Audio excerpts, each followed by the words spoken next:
Hi, and thank you for tuning into this video. It's been about 3 weeks since I first brought the abuse committed against the students of the Nithyananda Gurukul school to public attention. And since then, I've been really overwhelmed by messages from people who have also been victimized by that cult. So I wanted to read some of their comments in this video here and expose the other layers of abuse the Nithyananda Sangha does to people. So thank you to those who have bravely stepped forward and shared the stories of financial abuse and bullying and violence. A French-Canadian man named Henri Jolicoeur had mentioned that, when he asked Nithyananda about the sex tape of Nithyananda and Ranjita, he was actually beaten up by thugs, instigated by Nithyananda into that physical violence. And other people have shared stories of similar violence. I found out about boys being beaten to the point that their legs were nearly broken, black and blue, and these poor kids, I think 18 years old, passed out in pain because Nithyananda ordered for anyone who tries to escape his ashram to be attacked, physically attacked and beaten up. So more and more and more people are coming forward having witnessed that abuse. And I really want to say those who are still in silence because they left the Nithyananda cult but they're scared to speak since they were threatened, I don't want those people to feel at all like they're being pressured to come forward, but I do want to mention there's no actual danger in telling the truth. Nithyananda has been such a force of pain and suffering and poverty in so many different people's lives. He really has no way to attack anybody now except for ranting like a lunatic in his daily satsang discourses and typing, all capital, raving, cursing, stupid things on his Facebook page. In fact, before I even get into reading comments left by, viewers and other people, I'd like to share with you what Nithyananda himself said verbatim on his latest satsang message and shared on his Facebook profile, because this really shows that he is experiencing a narcissist break. He's experiencing that, overwhelming, angry, irritated desire to destroy whoever he considers an enemy. And ironically, he's doing it to try to spare his public image from further scrutiny and from, people noticing how batshit crazy he is. But instead, it's just making him look even worse than he's ever looked before. And so he literally said about all the people coming forward sharing how they've been hurt by him, he said, all these trolls, the way they put the violent comments, these fellows should be called as violent masturbators. When a person is not able to sexually control himself, how they masturbate. Someone, when they are not able to control their anger, they do this violent vomiting, masturbating. In their anger and violence, they don't know what to do. They type comments and collapse. The trolls should know neither the celebrities they use for sexual masturbation nor violent masturbation are going to be affected. They're going to be a part of history, but you are not going to be a part of history. You are just going to masturbate and die. So stop the stupidity. Do something useful for yourself and for the world. So there we have it. People who have lost their homes because of the Nithyananda cult, paying for his overpriced programs. People who have been physically beaten by his orders, people who have been starved, people who have been sleep deprived, people who have been brainwashed. He's telling them, go masturbate and die. That's his enlightened response to the pain and suffering he's caused. Now, I think this should seal for anybody who is still on the fence about him just how dangerous and abusive and arrogant he actually is. I want to start with somebody named Dakota of Earth. He is a fellow YouTuber. He's a travel vlogger. He's been traveling in India for the last little while, going to beautiful temples and historic sites. And after seeing some of the controversy about the cult of Nithyananda, he actually decided to gate crash and see what that compound is actually like. So he filmed a video last week showing, the huge guarded gates outside of the Nithyananda ashram And at first they didn't want to let him in, but when he bribed the security guard, he was allowed to just step inside, where he met one of the brainwashed disciples who told him that it's a fact that Nithyananda is an incarnation of Shiva. And Dakota went on to explain that in true spirituality, if we are to believe that Lord Sadashiva himself is going to come down in the form of an avatar, he's not going to be the kind of jerk who charges people $15,000 just to touch his feet. He's not going to be the kind of, arrogant bully boss who forces people to labor like slaves in order to bring more and more money to him.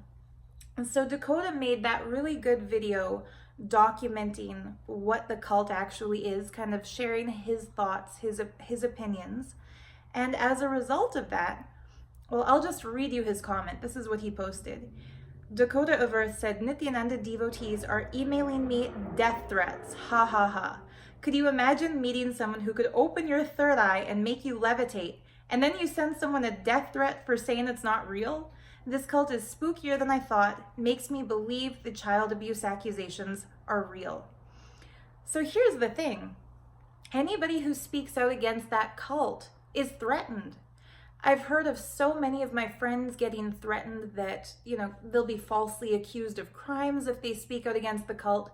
And, I know Henri Jolicoeur was beaten up for questioning the cult. And now we have even a famous YouTuber in his own right who has never been in any way involved with the cult except for expressing his opinion that Nithyananda is a fraud.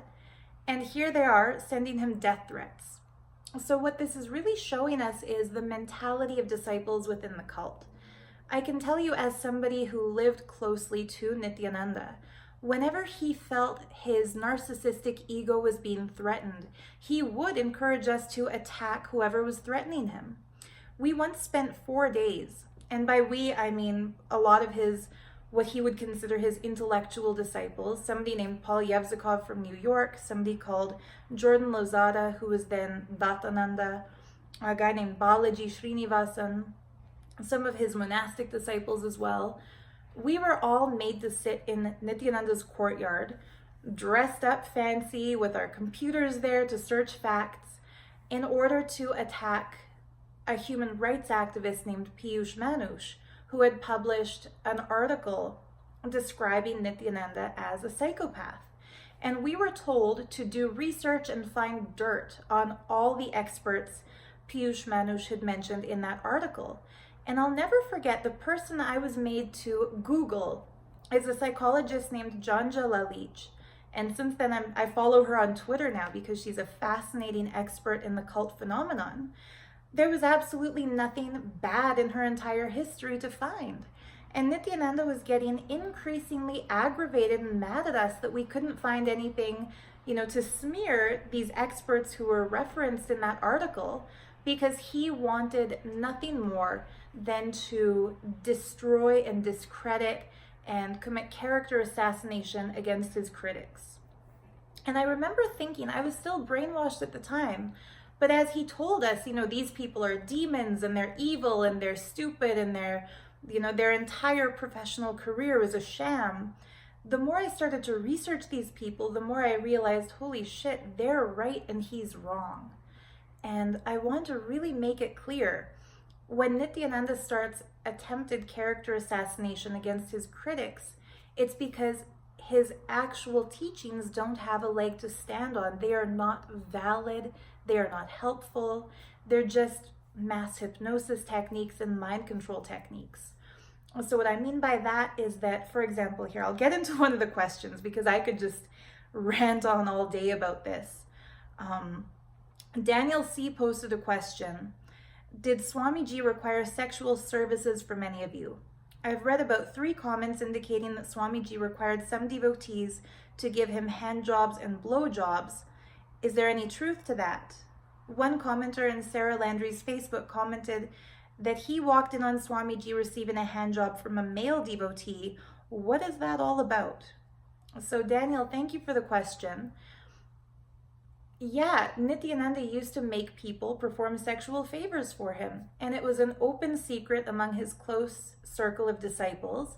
I have personally witnessed him kissing married women, fondling young girls. I've seen Gurukul kids go into his bedroom at night, the door closed and locked behind them. And I kind of held off on addressing this until now because I feel the most immediate danger are the people who are still living in his cult. But just to clarify, yes, he did sexually abuse even me.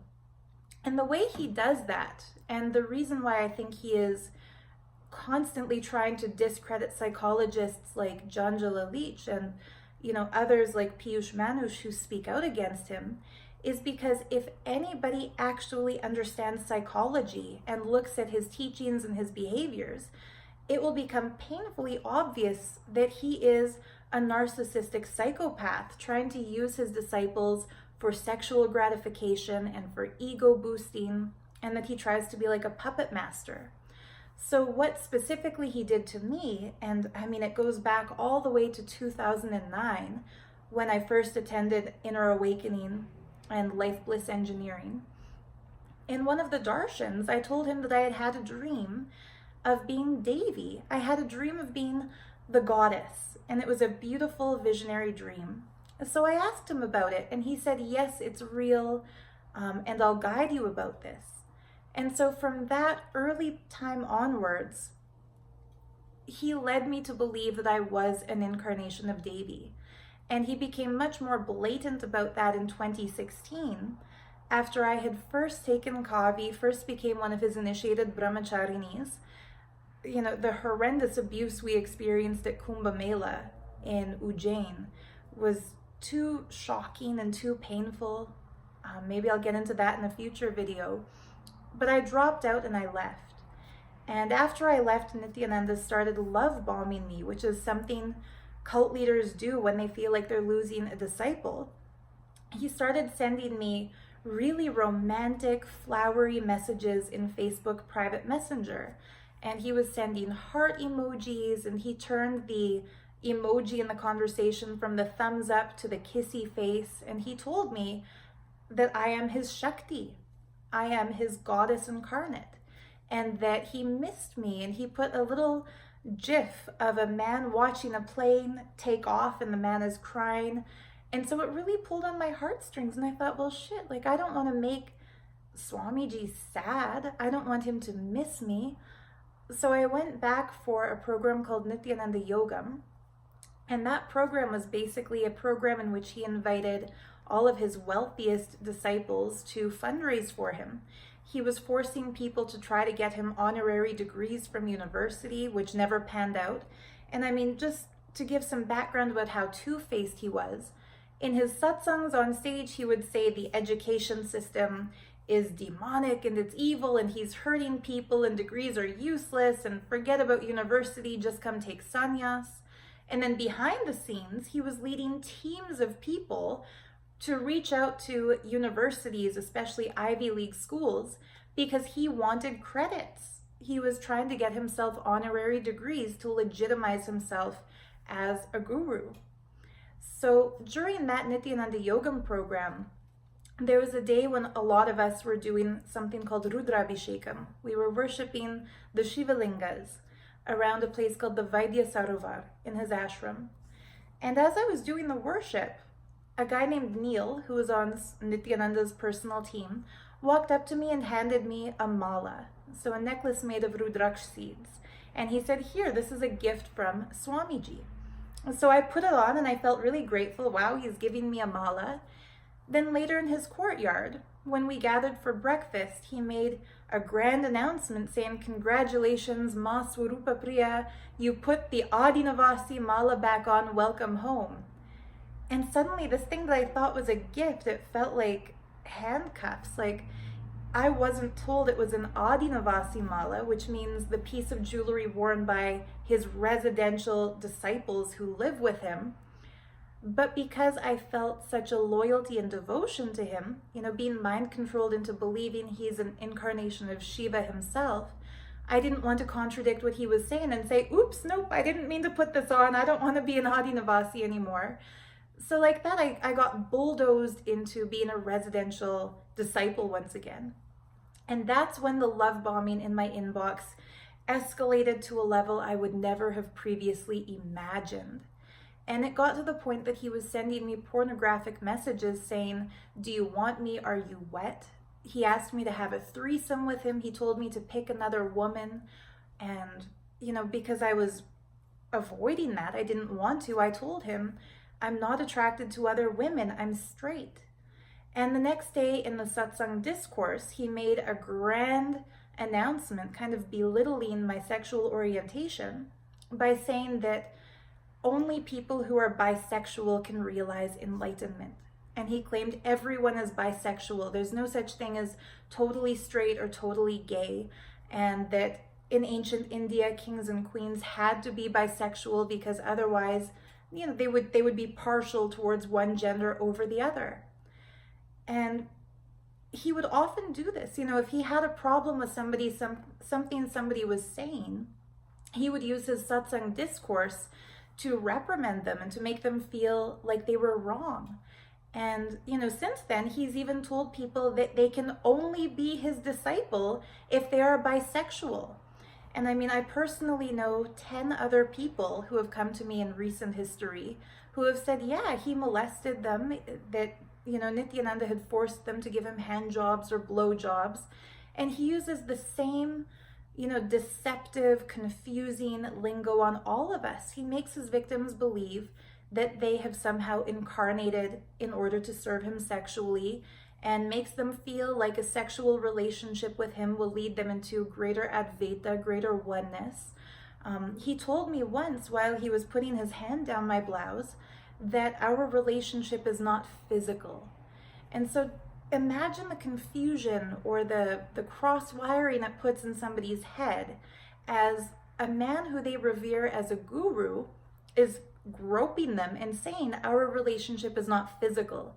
So it filled me with a lot of confusion. And, at that time, I was so ready to defend him even against my own inner questioning that I wondered, is he touching me because I need this kind of physical affection? Does he feel like I'm not ready to grasp, the non-physical relationship? Is he doing this as a gift? And a lot of my study into sexual abuse from men in power positions like Harvey Weinstein, who Nithyananda defends, he told us Weinstein is not a criminal because in the Agama, which is, this scripture written by Sadashiva, who Nithyananda always quotes, to legitimize his claims, he claims that in the Agama, rape is not considered a crime. Murder is a crime. Eating non-vegetarian food is a crime. Killing a cow is a crime. Insulting the guru is the greatest crime right now. Based on Nithyananda's logic, me telling the truth about him would be called guru droha, a crime against the guru, which is an unforgivable sin. And yet rape is not a crime. There's no such thing as sexual abuse in his logic. So he even made girls who follow him make their own videos allegedly to debunk the casting couch myth. And he said, all of these actresses who are attacking Harvey Weinstein, they need to learn what Vedic feminism is. And he claims the real feminism is chastity towards a man. So just how sickening is that for anybody who understands the equality of genders? It's pretty disgusting. So Daniel C., yes, Nithyananda did require hand jobs and blow jobs from his disciples. I hope more of his victims will go public and start speaking out about this, because there are still people in India who are waiting for justice to be served. And Nithyananda's defense lawyer has claimed that, for example, in the case of Arti Rao, his first public rape victim, his defense lawyers have said it was a consensual relationship. Well, I'm telling you, there's no such thing as a consensual relationship between a man who claims to be God incarnate and guru and, have the ultimate connection to divine authority, telling us that if we go against what he instructs us to do, it's a crime against the universe, guru droha. There can be no consent between somebody who was a victim of his undue influence, which is the legal term accepted in US courts and international courts for brainwashed. There's no such thing as consent between a brainwashed person and the abuser who is doing the brainwashing. So the undue influence Nithyananda puts on his brainwashed disciples, whom he requests handjobs and blowjobs from, that wipes away the possibility for it to be consensual. It's something, he is a predator, like Harvey Weinstein and like Jeffrey Epstein, only instead of preying on people who see him as, a financial benefactor or as a boss, he preys on people who see him as the ultimate authority in their lives, even spiritually. So it's even sicker, it's even more dangerous. And I mean, there was a case once when a young girl, she was 17 years old at the time, Tatwa Priya. She's a fully grown adult now. But when she was only 17, she was called into Nithyananda's bedroom with two of the other girls in the Gurukul school. And afterwards, she came out of his room. It was the green room behind the Rajya Sabha stage. So he had a bed there. It was one of his many bedrooms. She came out and she was, she had tears in her eyes, and she asked me if I could get her a waxing kit so she can wax her legs, and if I'll get her makeup, and if I'll help her, beautify herself. And she said that when she and the other two girls had entered Nithyananda's bedroom, he immediately started getting really affectionate with the other two, but he told her that until she took care of herself like a princess, meaning wax her legs, pluck her eyebrows, wear some makeup, moisturize her skin, that until she was physically beautified, she wasn't allowed in his room. And this hurt her. She wanted to be in his room. So here's the other thing. He takes impressionable young people and makes them feel that their worthiness to be in his presence is tied in to their sexual attractiveness. And I mean, I could go on and on about this, but it's a very disturbing side to him that the public never sees, because he hides his more sickening agenda from the public. So he'll go on stage and he'll talk about grand concepts like Advaita and oneness and the you and me and the me and you, but behind the scenes, he's very self-serving. There was a time, like I used to get a lot of flack from people for wearing lots of makeup in my videos. And I mean, okay, I like makeup, but I didn't used to be attached to it the way I was when I was with Nithyananda, because I was once called for a meeting, and it was at a time that I was taking rest. So I was in bed, getting my 2 or 3 hours of sleep for that day. And I was woken up by one of his assistants calling me to his courtyard outside of his bedroom. So I jumped up, took a quick shower, got dressed, ran to this courtyard meeting, and he looked at me like he was disgusted. And he said, "Swarupa Priya, how dare you come in front of me undressed?" And I mean, I looked down to make sure my sari wasn't leaving anything exposed. And I mean, I was fully dressed. And he said, "I'm not talking about that." And he pointed at my body. He said, "I'm talking about that." And he pointed at my face. And I asked him, "Do you mean my makeup?" And he said, "Yes. How dare you come in front of me without your makeup done?" And then he gave me an instruction, which was Guru Vak, something I had to abide by, or else I was guilty of Guru Droha, the crime against him. He told me never leave my bedroom without a full face of makeup on. And he said that people who were coming to his ashram expected me to look the way I look in my videos, and that if they saw me with a bare face, they would think I was sick and depressed, his exact words. And I mean, I've heard from others there that now all the girls who are his quote-unquote Rudra Kanyas, all of the girls who are his possessions, they have to wear makeup all the time. So that's just another level of his abuse. The second question from Daniel C. Did Swamiji ever spend alone time with any of the Gurukul kids where he could have been sexually abusing them or getting them to do sexual things to him? I hope not, but I imagine he is that evil. So yeah, Daniel, I guess I already answered part 2 of your question. Yes, there were many times when Gurukul kids were led into his bedroom by Ranjita, who now goes by the name Ma Nithyananda Mayi Swami. And yeah, the door was closed. And I mean, times when I had been called to press his feet in his bedroom, one of his other servants, Ma Gopika Swami, she had a wand with like a detector on the end, and she would actually sweep every inch of his room for hidden cameras because of the Ranjita video that got leaked. And I was told that I would also be trained in how to sweep his room for cameras. And I've seen them sweep his room before other girls would be let inside.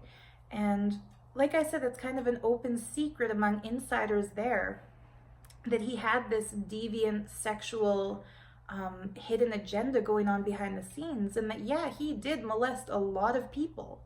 And I hope, Lenin Karupan, who is assisting with his current rape case, is successful, because the man is a predator and he deserves to face that same thunder that people like Keith Raniere from Nexium are going through, and that, the people who are enabling this behavior by leading young girls into his bedroom and by, kind of masquerading as if he's a celibate monk, they also need to understand that what they're doing is aiding and abetting in his criminal activity.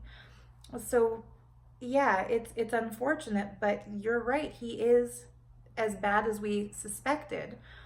I also want to mention, I don't feel like this man, Rajashekaran, who calls himself Nithyananda, I don't think he's just an evil monster. I think he himself is a victim of child abuse, because he told us once that a man called Raghupati Yogi, an elderly man who was his yoga guru, he told us that when he was 10 years old, Raghupati Yogi French kissed him and put his tongue in this little boy's mouth and told him it's an initiation into feeling a romance for everything. And he said that the way his gurus had trained him, what he said was the perverted modern Western mind would call that child abuse. And that he regretted not being able to do the same thing to his Gurukul kids, because he attributes the awakening of his avatara to that abuse. So yeah, he was beaten by his gurus. He was forced to do extreme yoga, like Surya Namaskar, from sunrise to sunset until his legs literally collapsed under him. They physically beat him. There was a sexual relationship with that elderly man. In a lot of my research, psychologists describe dissociative identity syndrome, DID, as being related to traumatic abuse, and that a child who is being severely abused will often escape into a new identity. They'll dissociate from their everyday identity who is being abused and create for themselves a new identity they escape into. So, when Nithyananda describes getting beaten by his gurus, getting yelled at, getting sexually molested, he says that is the time he realized he is Shiva incarnate. It's my hypothesis, it's my belief that is when he experienced the DID split, that he left his old identity of Rajashekaran, that little boy who was crying, who didn't want to go with Raghupati Yogi, and instead he chose to build a grand narrative for himself where he believes he's an avatar being prepared for his mission. And so the abuse he does to people, it's not like a cold, calculated criminal activity. It could very well just be that cycle of abuse repeating itself. They say hurt people hurt people. So yeah, he's hurting a lot of people, but he was also hurt. But anyhow, that doesn't justify what he's doing now. And there's a lady called Anna Milena, who is maybe one of his most public sexual conquests. He's given her the name Parvati Shaktika, and I've come to know a lot of people who have seen the naked photos that she sent him, that he asked for, who have seen the sexually abusive messages he sent her. And somebody I know in Spain actually told me that she invites all of her beautiful female friends over to connect with what they call Nithyananda's Divya Sharira, his mystical form. And she tells these women that having an orgasm while thinking of him is meditation, that's the enlightenment experience. So it's pretty sick, and this is how he's brainwashing women even online, not even just molesting the people physically close to him, but he's also reaching out through the internet and sullying the lives of so many innocent people.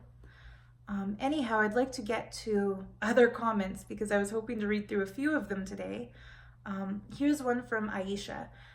So one of the things Nithyananda does to financially abuse disciples is that he promises them that if they pay for a program, the amount of money they invest in his program will magically reappear in their bank accounts while they're there. So when we talk about, say, 1,000 people attending a $15,000 program, it's not that those people all think the program is worth their $15,000 sacrifice. It's that they have been duped to believe that he is this great, omnipresent, omnipotent Lord who will just materialize that money back in their accounts, but it doesn't happen. And one of his most famous stage tricks is that his disciple Nitya Mahayogananda allegedly manifests gemstones like diamonds and pearls and sapphires, and she gives them to people saying, if you make a payment, this stone is worth more than the payment you make. And so here's a lady named Aisha Landry who received one of those supposed diamonds and was told that if she ever has, financial trouble, the money will just reappear in her account and she can always sell the diamond if she has to. Well, she had to, and here's what happens. In her own words, Aisha said, I was in this cult for about 3 years, from 2016 to 2019, and can confirm everything Sarah is saying. I went by myself for a program called Sadashivoham 2016. In 2017, I sold my home and brought 3 of my 5 children to the program Mahasadashivoham because my oldest 2 children have dyslexia, and Nithyananda said, bring them to me and I will heal them. Mahayoga, the head of Nithyananda's disciples regarding power manifestation, declared that we would receive 4 times the amount of money we invest in the program, $15,000 each, even before leaving the program. So I felt safe investing the money. Nithyananda also said that we would be able to have powers, shaktis, to manifest whatever we wanted in life. I now have all of this debt and lost my farm. Last Friday, I needed money to buy necessities for my children, so I had to go and pledge a diamond that was said to have been manifested by Mahayoga and supposed to give wealth to the person wearing it. The pawn shop told me that it's not a diamond and that they wouldn't pay me anything for the stone because it is worthless. Only give me the weight of the golden ring that I put the stone in. Regarding Akashic readings, none of the things that I was told during these sessions has happened in my life. I was even told contradictions, and when I asked about them, they said we should never question Kala Bhairava, who is said to be the god revealing the answers to these divine children. I've also done so-called Pada Puja for $1,000 in November 2018, and was told I would get a large sum of money and blessings to attend the December program Paramashivoham in a direct call with Nithyananda himself. Of course, this didn't happen. Before participating in Pada Puja, I was called up by a Balasant, a Gurukul kid, and after a long discussion, she promised me that she herself would take responsibility for everything I would ask for, and it would be granted. She never returned any of my calls after that. Thank you, Sarah, for doing what you were doing. Bless you with strength and endurance. So thank you, Aisha. I wanted to read her comment because it's a representation of what so many people have suffered. They were told, pay for this program, the money will appear in your account. So they've taken bank loans, they've sold their priceless family heirlooms, they've burned bridges with their family and friends after, borrowing money they couldn't pay back. And then the organization has a cold attitude towards them. They're told money doesn't matter, or even worse, they're victim shamed and they're told, okay, well, if this money hasn't manifested in your account, where have you committed Guru Droha? Where have you spoken against Nithyananda? How have you created this poverty? And so here they are being promised by kids who are claiming to read the Akashic record that the money will magically appear. And when it doesn't magically appear, they're accused of hurting those kids by questioning the validity of those kids' revelations. And they're abused over and over and over again because they've been lied to. So thank you, Aisha. I also want to read a comment from Joanna. And Joanna's really cool. I first knew her as Ma Nitya Gita Priyananda And Gita Priya, or Ma Nithyananda Gita Priya, she was the yoga teacher in Vancouver way back in 2009 when I first found this guru. So she has been around for a while. And she said, I witnessed myself how Nithyananda in 2008 used the stick, his cane, very often. He would walk with a cane to beat one of the ashramites there. It happened in the temple where I was sitting. I remember Nithyananda walked into his temple and walked towards the main murti, the form of the Hindu gods. And from there he walked towards the maintenance room. This room was located to the left of the main murti. At some point he stopped and started beating a guy who was sitting there. I could see Nithyananda and half of the guy's body, but I clearly saw Nithyananda beating this guy. I was sitting at such an angle in the temple that I could see it, right side of the temple. So she said, what I witnessed, that I was not alarmed at the time because I already knew about the famous master stick to break the ego or something like that. I learned about it from Nithyananda at some point, but I can't remember what exactly. So yeah, Nithyananda used to violently beat people. And someone called Jasmine Glow, who, I first knew her as Ma Nitya Vibhuti, and then later as Mahant Ma Nitya Priya Swarupananda. She used to be praised by Nithyananda as his favorite Mahant because she brought a lot of people from Slovakia, where she was living. She commented, awesome video. I'm so happy you are disclosing all of the behind the scenes of this messed up cult that I myself was part of for so many years, and served this sick guru and brought money to him in the form of new disciples and followers. I could see in the past that he was surrounding himself only with highly educated and mostly rich, non-resident Indians who would lead all of his international centers. They would yell and scream at us who were underneath them in his Sangha structure. Nithyananda himself would lead hours upon hours long daily meetings where he would yell and scream at us and force us to scream at the ones who were beneath us in the structure he had created. We had to write daily reports and demand these from those beneath us. We were forced to declare unrealistic numbers of people we would bring to this crazy expensive programs. And he would call us stupid dogs and donkeys and useless idiots if we didn't. He still does that. The emotional abuse he had done to me personally through his stupid Sangha system and his Sri Mahants, especially a woman called Snehamai, at that time would personally call anyone who was allegedly misbehaving and yell at them and give them hell. He supports and directs people to emotionally abuse others in his organization. I've also seen his sannyasis beating up other ashramites. One girl who was later sent out to a remote location for her misbehavior used to carry a whip at one point and came into the dorm and whipped and beat those ashramites who didn't wake up for 4 a.m. yoga. I've also been to ashramite meetings where ashramites have brutally beaten other ashramites for saying something that wasn't perfect in the eyes of the guru. He was beaten and kicked in the head and punched by several ashramites. Basically, anyone who felt like kicking or beating him could have their shot.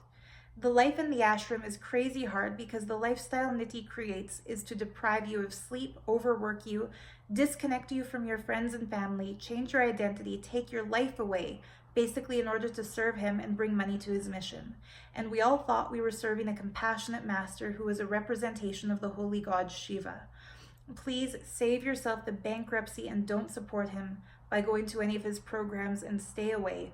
Don't waste your life on this or any other crazy cult. So thank you so much, Jasmine Glow. Shit. For me, it was startling enough to find out the kids were being beaten in the school. But now more and more people are sharing their other stories. Here's a comment from Jordan Lozada, who we all knew as Shri Nithyananda Maharaj. Jordan wrote, Sarah Landry, very earlier red flag I experienced is when I went to the ashram my very first time, is when I saw a sannyasi get jumped by 5 or 6 other sannyasis right in front of Nithyananda. He just watched and kept urging them to beat him more. So, it's getting apparent. And then, Jordan also made a comment saying that imagine as painful as these other beatings were, the most violent, gruesome physical beating happened in Madurai, where Sundareshwara Maharaj, one of the kids who has now accused me of sexually harassing him, he's like a 6 foot tall, muscular kid who works out. I think he's 20 or 21 years old now. But yeah, he led a team of people, 3 guys, who savagely attacked a boy who was trying to run away. And they were instructed by Nithyananda to beat this boy and stop him from getting to the airport. He just wanted to go back to Malaysia where he came from. But his schoolmates in the Gurukul were instructed, if anyone tries to leave, just beat the shit out of them so that they can't get away. And I've heard this account from 5 or 6 people, some who physically witnessed it, others who heard the instruction given to beat this boy, that sadly this poor guy passed out because of the pain, and that his attackers poured water on his face to revive him, and when he woke up, they kept beating him more until he passed out a second time, and that gruesome practice was repeated 3 times until finally, he acquiesced and said, okay, I'm not going to run away.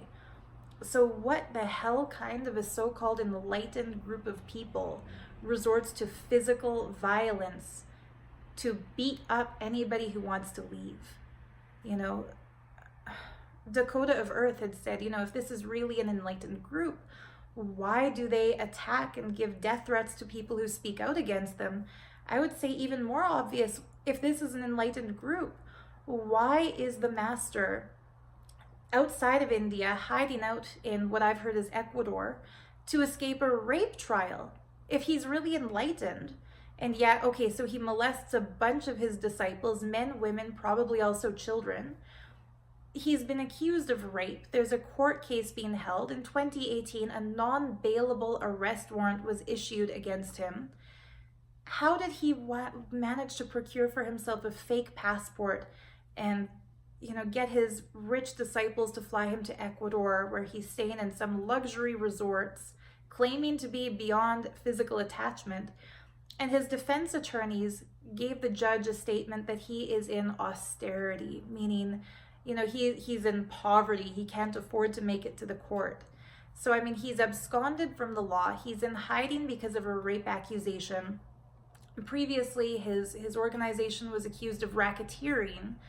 He's amassed a fortune estimated at $1.4 billion. Dakota of Earth did the math. Just one of his December programs alone had 1,000 participants who paid $13,000 each.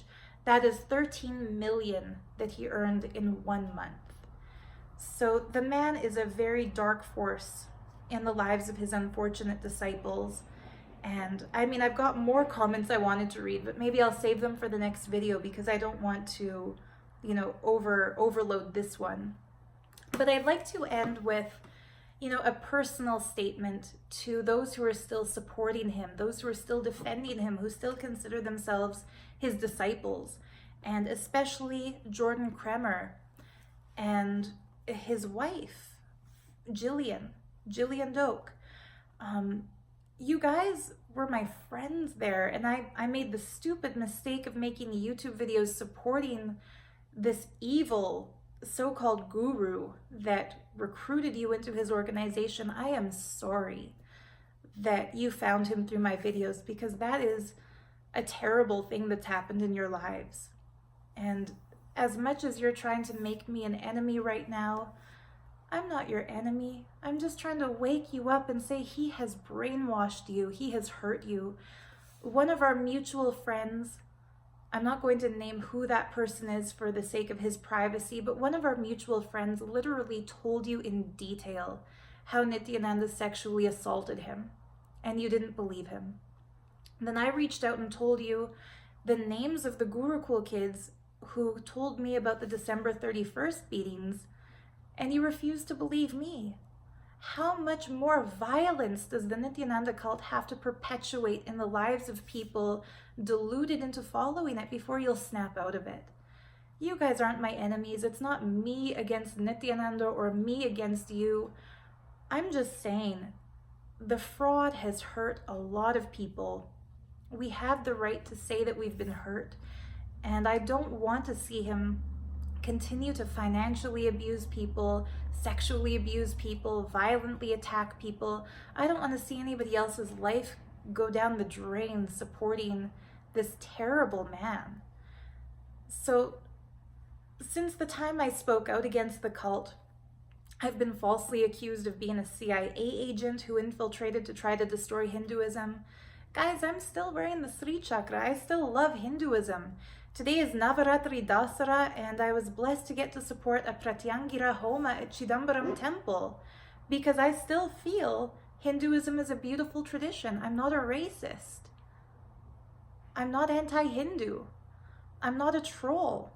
I'm just saying what has happened to me. You know, we were encouraged to make videos sharing our experiences, and here it is. I'm sharing my experience. Lots of people share their experiences. That doesn't make us against you. And I want you to stop and think for a minute. If telling the truth about what Nithyananda says behind the scenes is abusive, then don't get mad at the people telling the truth of what he says. Get mad at the fact that quoting him is considered abusive because his quotes are so damn incriminating. When we talk about how he's hurt us, we aren't attacking him. We are revealing the way he has attacked us. You know I did not sexually assault Sundareshwara Maharaj. You know I did not sexually assault Priyamaya. You know I didn't poison Nithyananda with poisonous chocolate. You know I'm not a member of Opus Dei. And Jordan, even though you tried to bring up my past stupid involvement with Ralph Napierski, who started that One in God organization, guys, I was there for less than a year in that stupid One in God cult because Nithyananda blessed Manitya Vibhuti and me to try to recruit Ralph Napierski into the Nithyananda Sangha. It was a comedy of errors, and it was a side effect of my brainwashing by Nithyananda. It has absolutely nothing to do with who I am now. That old Free Yourself book isn't even available for purchase. The copy Ralph showed in his rant of a YouTube video trying to defame me doesn't even exist. It was a prototype. He put his lunatic writings about worshiping my feet in it, not because I wanted it there, but because he bullied me into believing that was what Nithyananda wanted because he had private message inbox blessings from Nithyananda. In fact, I don't even have anything against Ralph. In his own way, he's probably trying to do what he thinks is right for the world. But I have nothing to do with him. I will never again advocate his One in God group. And just wait, he's going to probably try to recruit further people. I saw he was putting lots of hearts on Parvati Shaktika's, Anna Milan's work. You know, he's going to try to bring another one of Nithyananda's disciples into his silly circle. History is going to repeat. But I want you guys to snap out of it and wake up and get your lives back while you still can. You do not need to hold on to the false identities Nithyananda has given you to prove anything. So to everyone who has been abused by the Nithyananda cult, I'm sorry that you've been hurt by that Guru Nithyananda, and I encourage you to take your lives back, whether you've been financially abused or sexually abused or, confused by his false teachings. Whatever it might be, there's a beautiful community of Nithyananda cult survivors on Facebook now. I encourage you to come join it. And yeah, what we're doing, we're not being trolls here. Here's another funny thing. In a rant yesterday, Nithyananda accused everyone who's speaking out against him of being violent, masturbating trolls, and he told us to masturbate and die. I mean, it's lunacy. What we're witnessing are the last throngs of self-defense issued by a narcissist trying to protect his rapidly deteriorating public image. Nithyananda's days numbered. His days are numbered. He will be extradited back to India where he will stand trial for rape, and I believe he will be convicted because all the evidence is against him. And all his false accusations against whistleblowers and all of his rambling stupidity in satsangs where he's calling us dogs and he's calling us donkeys and he's telling us to get lost and he's telling us to do something useful with our lives. Well, guess what? We are empowering people to take back their free will and their critical thinking and their self-sovereignty and to rebuild themselves after the financial ruin his cult has subjected them to. We're speaking out in advocacy for the kids who have been beaten and sleep deprived and forced to perform magic tricks on his behalf to recruit people into his cult, that's something far more useful with our lives than his grandstanding and his false claim to be reviving Hinduism. Sanatana Dharma is a beautiful ancient tradition that doesn't need a clown like Nithyananda to revive it. It has existed for thousands of years before he was born, and it will continue to thrive, probably much better once he's in prison. So thank you for watching, and don't worry, I'll reveal more and more in future videos. And I encourage the people who have been commenting their experiences on my videos to just go public. Don't be afraid. The worst Nithyananda and his troll army can do is publicly call you stupid names or falsely accuse you of things that people will know you're not guilty of because that's their pattern. Thank you to Dakota of Earth. Thank you to Jordan. Thank you to Joanna. Thank you to everyone who's stepping forward. Stephen Hodge, I'll read your comment in another video. It's too good. It needs its own video. But thank you to the other whistleblowers, Arti Rao and Lennon Karupan, and everyone who is going up against this cult. And I look forward to seeing you in future videos. Namaste.